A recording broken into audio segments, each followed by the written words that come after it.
jocking up, Roan calls me on the cell phone, tells me, you need to get back to base and just stay away from the consulate. So you tell the case officer, we gotta wrap up this day. Yeah, she's trying to say her goodbyes, and I'm like, we need to go now. And like any good case officer, she's trying to gather information on what's going on. Then I just looked at her and said, you know what, you're in my world now, you need to be quiet, because let me do what I need to do. Now, you have been back on the compound in the annex for a while. You said before you felt like you wanted to be with your team, but you also knew you had a job to do there.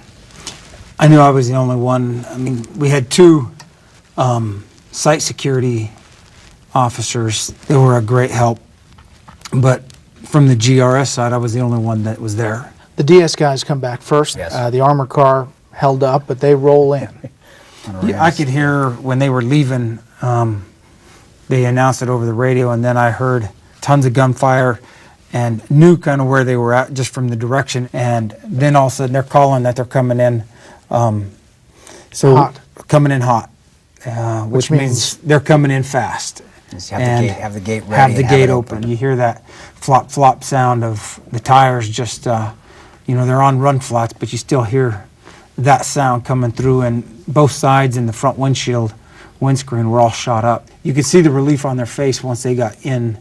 Scott got out. He looked like a chimney sweep. He was still black almost from head to toe. I told him to get inside, get some medical help. The other guys asked what they could do, and I told them to get up on the various buildings. And we had one get up on each one of these buildings here, and I went back up on this building until our guys come in.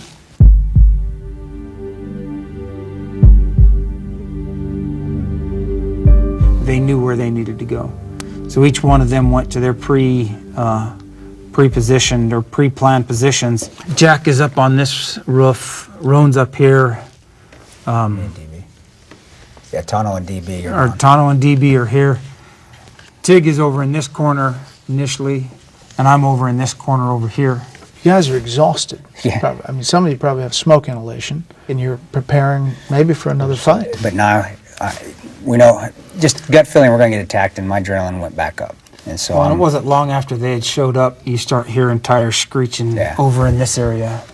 And we started asking over the radio to the TL if Feb 17 is coming over to assist us. And then the response was they're not sure.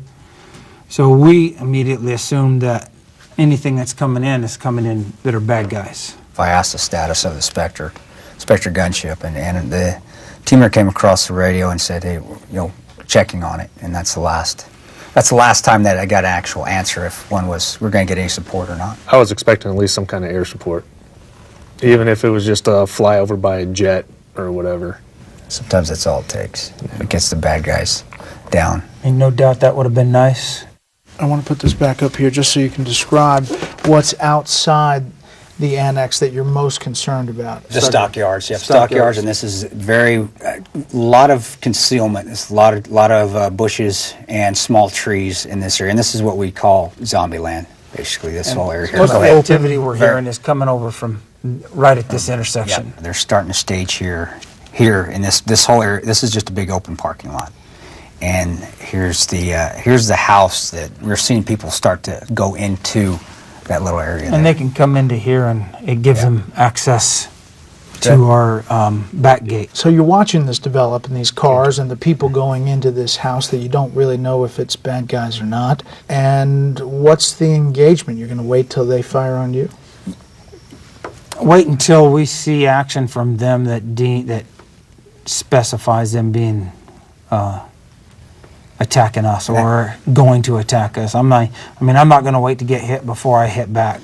We start seeing movement coming from this direction through the night vision goggles. The caveat here is this house had kids in there that would actually come and pester us every once in a while. You just didn't want to open fire. You didn't want to. I don't want to shoot somebody that doesn't have it coming to them, and it's definitely don't want to shoot a child. They were starting to move up on us, and I remember DB says, "Hey, I got movement." Are you lasing them? Oh yeah, I've got my laser, and I am lasing targets and saying, hey guys, I'm picking out targets, people I see, and I got on the radio with Oz and Tig. I said, you seeing what I'm seeing? And he goes, yeah, I got your laser. Now, can they see it? No, No. only with night vision. At Through this it. point, when they're moving up, I mean, in my mind, they're getting ready to be, we're going to engage them. We're just going to let them get as close as possible and then take them out. The first thing they fired was a RPG, and it went flying over the compound. Came over Yep. our myself and DB's head. I was bringing water over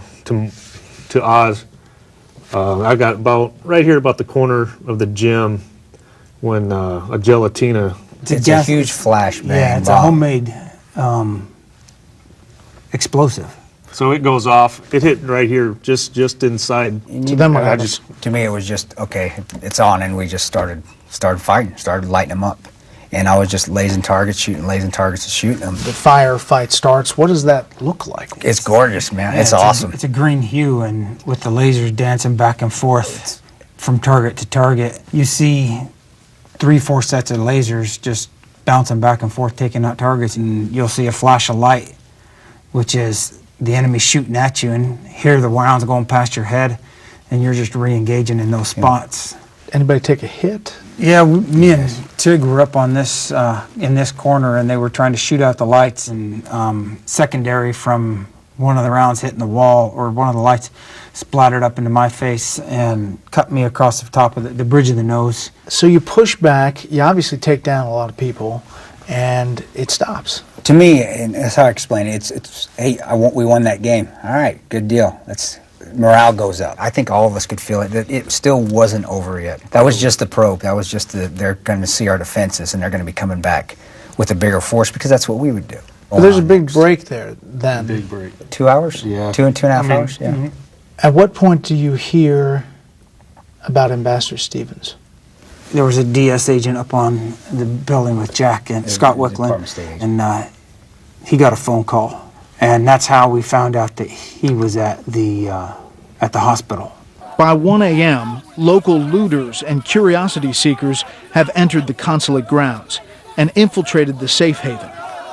6 apparently good Samaritans come across an unresponsive man. They take him to the Benghazi Medical Center, where he's worked on for 45 minutes before being declared dead. They have Scott Wicklund's phone, which had been given to Ambassador Stevens during the attack. Calling Wicklund's stored numbers, someone gets to the American Embassy in Tripoli and says a man has been found and he's dead. The caller provides a description matching Ambassador Chris Stevens.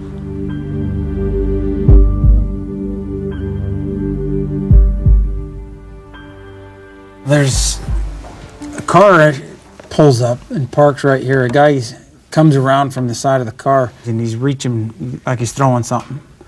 And right as he brings his arm back to throw, I engage him. I move and shoot him 2 to 3 times. He goes down, and whatever he threw landed just short of our back gate and exploded, which then engaged. Again, it was The signal. the signal. And this was bigger. I mean, it was a larger force coming through. I mean, there was, I'd say, between 20 cars. And again, we just started engaging the 34 threats as they appeared and taking them out. They were like ducks in a row at a shooting gallery, hitting one guy in the head and dropping. But it's like bursts of fire. But it's not. They were kind of spraying. I mean, they were just constantly spraying. We are doing control bursts. You aim, you shoot. You aim, you shoot. It's not the movies. You don't flip it on fully auto and you go after it, because you can't hit anything. You're aiming a single shot, and you're shooting until they turn tail and run. So far you've taken AK fire, you've taken RPG, RPGs. yep. Are you worried that something heavier is coming? After the second? Second. Yes. You're waiting for a third. Waiting for something bigger.